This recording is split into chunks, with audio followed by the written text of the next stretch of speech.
الإفطار والسحور، هل في حكمة نبوية من اختيار الطعام؟ طبعا احنا كتير قوي من الناس بتيجي تقول لي يا دكتور انا ما بتسحرش. طب انت ما بتتسحريش ليه؟ اصلا انا ماليش نفس، وهتسحر ليه؟ عشان اخس اكتر. قال رسول الله صلى الله عليه وسلم: تسحروا فإن في السحور بركة، متفق عليه. طيب هل في تساؤلات؟ هل في حكمة من وراء السحور ده؟ نركز بقى في اللي جاي. السحور من الحاجات المهمة جدا في رمضان. هو كمان مش بيمنع الجوع بس، هو كمان بيحافظ لك على مستويات السكر في الدم واستقراره، وكمان بيقلل لك العطش الشديد خلال نهار رمضان. طيب بس في حاجات مهمة قوي لازم نعملها عشان السحور يفيدنا وما يضرناش. افضل وجبات السحور بقى وفقا للسنة، نركز بقى. التمر سريع الهضم جدا، وكمان بيديني طاقة مدة طويلة.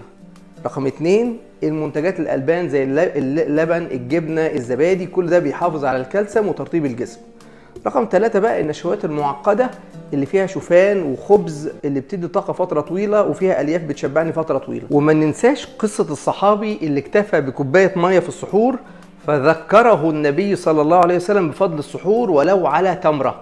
إذا احنا لو نوينا ان احنا نتسحر حتى لو الساعة 11 بنية السحور، وكلنا وجبتنا في الوقت ده، انت خدت الأجر وخدت الفايدة.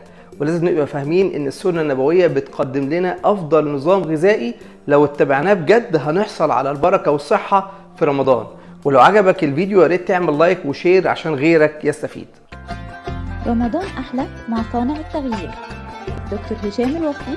كل عام وأنتم بخير.